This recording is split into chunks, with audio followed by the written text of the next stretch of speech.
Okay, Chapter 1, Charting the Heavens.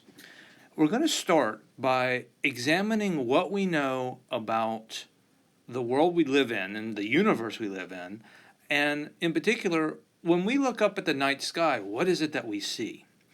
Now, this image here is a very nice image. It's taken someplace where there's not a lot of light pollution. When you live in a city, there are street lights and lamps, and there are lights in windows of buildings.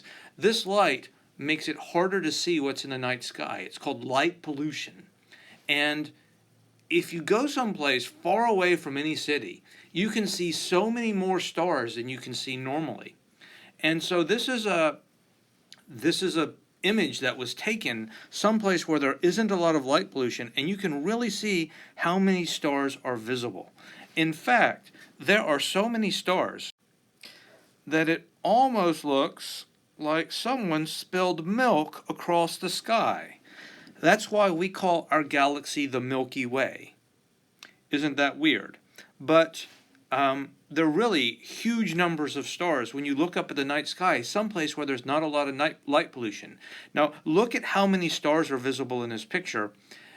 If you go out and look outside tonight, you won't see nearly this many stars. You'll just see, just a few.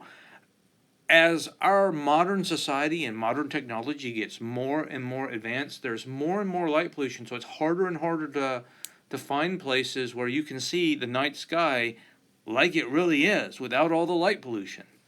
But if you ever get a chance to go to someplace, it's called a dark sky, someplace where you can really see the stars, I highly recommend it because the view is just breathtaking. Okay, here is a very familiar picture to everyone. Obviously, this is a picture of the Earth. We can see that the Earth has a diameter of about 15,000 kilometers. And that is the size, that gives you an idea of the size of the Earth. And on this slide, we have a couple of definitions, or actually one definition and an idea that's very important. The definition that we have is the definition of the universe. And we can define the universe as the totality of all space, time, matter, and energy. So basically, everything that exists, it does so in our universe. Now, are there other universes maybe? We don't know. There's some theories that suggest there might be, but in terms of our own universe where we live in, basically it's the sum total of everything that we have access to.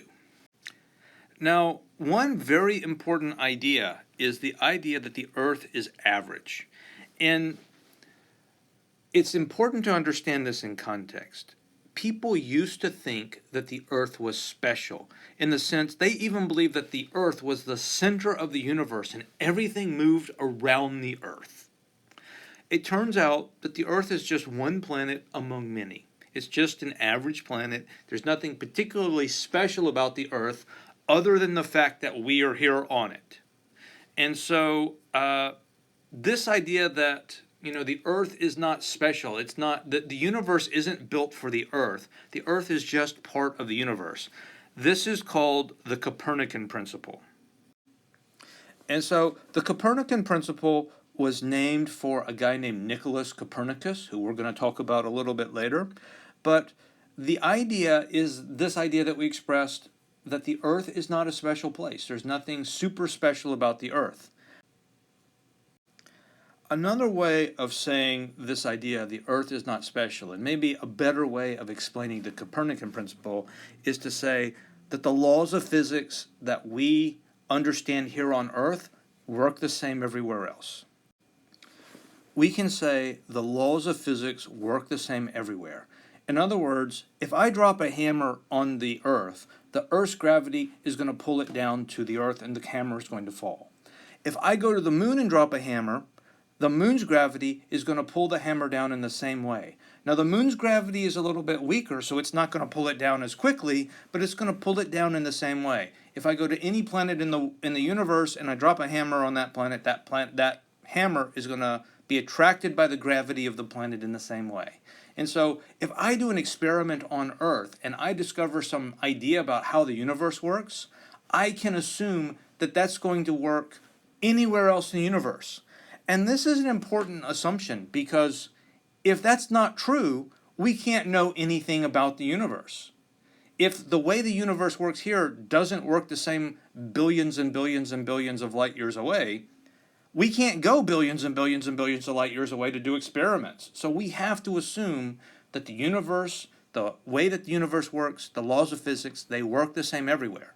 And so what we discover about physics on Earth, if it is truly universal as we believe, we can understand so much about our universe. And based on that assumption, we do in fact have a universe that for the most part makes a lot of sense. We've been able to figure out a lot of things about how it works.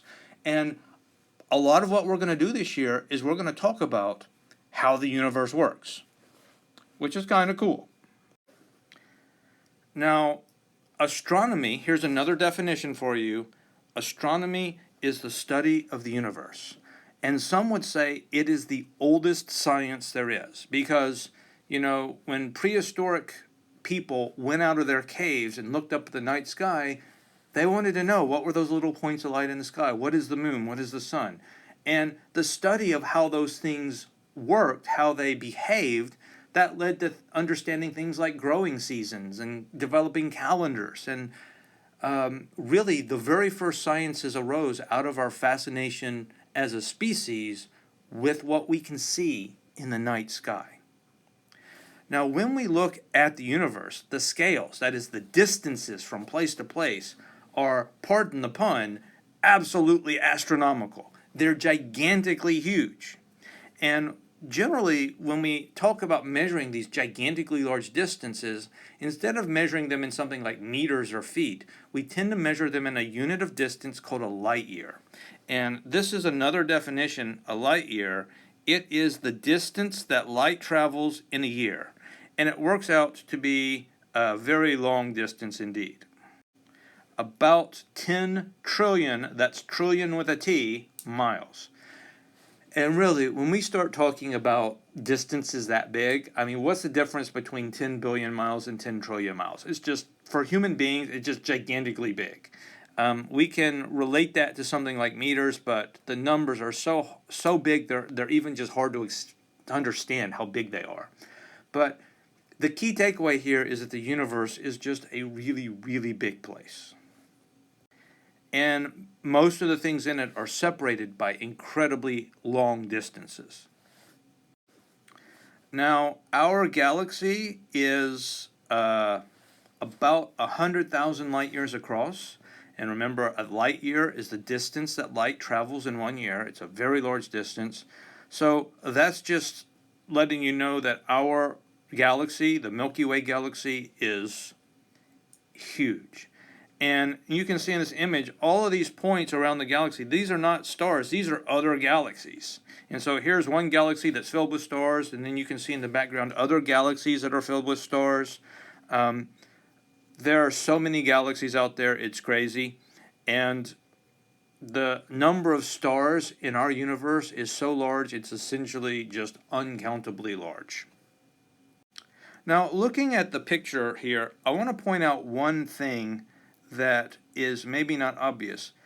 Every photograph that is in our textbook, and many of the ones that are duplicated in these PowerPoints, has this little legend here. And this legend is showing the spectrum. The R stands for radio waves, the I stands for infrared, the V stands for visible, the U stands for ultraviolet, the X for X-rays, and the G for gamma rays.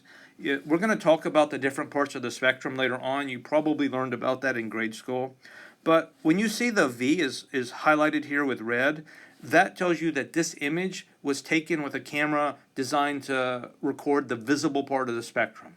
And that's just like a normal camera. This is what you would kind of see with a normal photograph or with your normal eye. Now, you probably have seen things like the movie Predator, where the alien predator could see in the infrared and he couldn't see in the visible. We're going to have some pictures like that in our textbook, and that would have a highlighted eye to tell you that that picture was in the infrared. And so we're going to see later on, in astronomy, we want to look at the entire spectrum. The light coming in all the parts of the spectrum can give us different information.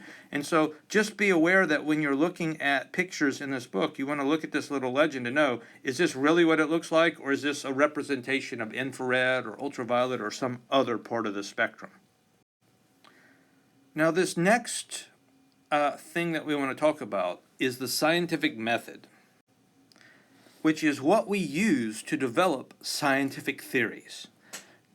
Now, the thing about scientific theories, they must be testable. How do you test a scientific theory? You do experiments. It is through experiments and testing that we verify or prove wrong our theories. And then we do it over and over and over again. And so, but the key idea here is this idea of testing.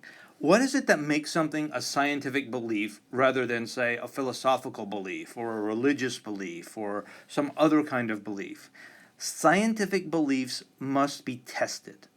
And this process of the scientific method is sort of the outline of how we go about this process. And they must be tested continually. They need to be... Now, these next two things here, the idea that scientific theory should be simple and elegant, that's not like a law or even a rule, but it is kind of something that is often true. There's something called Occam's razor, and let me write that down. And this is another definition for you, Occam's razor. This is the idea that scientific theories should be elegant and simple. Really what Occam's razor says is this. Let's say that we observe something in nature. And let's say that you come up with a theory to describe what we see, and I come up with a different theory. So you come up with one theory that explains what we see. I come up with a different theory. How do we find out whose theory is the better theory? Well, we do a test. We do a test and we do an experiment. Now, Occam's razor gives you an idea of which theory to bet on. If I'm going to test two theories, which is the best one to test first? Or if I only have enough money to perform an experiment to test one, which one should I pick? And what Occam's razor says is that if you have two competing theories, the one that's simpler and more elegant, that's the one that's probably the correct theory. That doesn't always turn out to be true, but it's shocking how often it does. And so things that are more simple and more elegant, they tend to be more true in scientific theories. Now this last sentence here is very important. Scientific theories can be proven wrong, but they can never be proven right with 100% certainty. Why can I say that they can never be proven right with 100% certainty? Because someone might come up with a new theory some point in the future that contradicts my theory, and they may be able to test it and show that their theory is better. Or maybe there's some exception to my theory that I haven't seen yet, and so my theory seems to work fine, but then I get to some phenomenon that my theory can't explain. Well, somebody's going to have to come up with a new theory.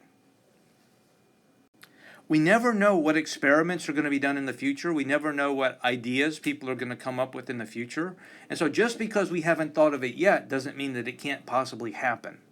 So we are very confident about many of the theories that we believe, but we have to be humble enough to recognize there's always a possibility that some new experiment could prove us wrong. Now, I like this slide a lot because it's a really great depiction of how the scientific method is done. And if you open 20 introductory science textbooks, you may find 20 completely different descriptions of how the scientific method works. Some of them may have things like you publish your results or other things that other books leave out. But the core of what the scientific method is presented right here very elegantly. And the other thing is that very often textbooks that describe the scientific method, they print it like a recipe. Step 1, do an observation. Step 2, perform a theory. Step 3, make an experiment, etc. Yada, yada, yada. Well, it's not a recipe that you follow, I do these steps and out pops science. It's more of an iterative process, something that's a cycle that you go through over and over again. And so over here on the right, this is sort of shown here. You can make a prediction, and you may then make an observation or do a test. That would be your experiment. And then after you do your experiment, you might come up with a theory. and then you can see if your theory makes another prediction, and then that prediction can be tested with an experiment. Remember, we always have to have testing. That is very important. So in this leg of the journey, we would do some kind of a test. We make observations, but I might start with a prediction, but I might start with a theory. I might have some sort of mathematical theory that I'm working on, and that theory might lead me to make a prediction. Or I may be looking through a telescope and I may see something that I've never seen before. So I might actually start with the observation. I see something nobody's ever seen before and I go, what's going on here? I make up a theory. And then I make a prediction based on my theory, and then I test it. And so over and over this cycle goes. And there's not like a single starting point or a single stopping point. This cycle just goes on over and over again forever as we refine and learn more and get more knowledge. But so this is my first little video lecture. I hope everything was clear. If anything is not clear, shoot me an email, let me know what you need to know, and we will make sure that everything is solid. There's going to be a little quiz for you to take, so make sure that you take the quiz this week and go on to the next video when it's available.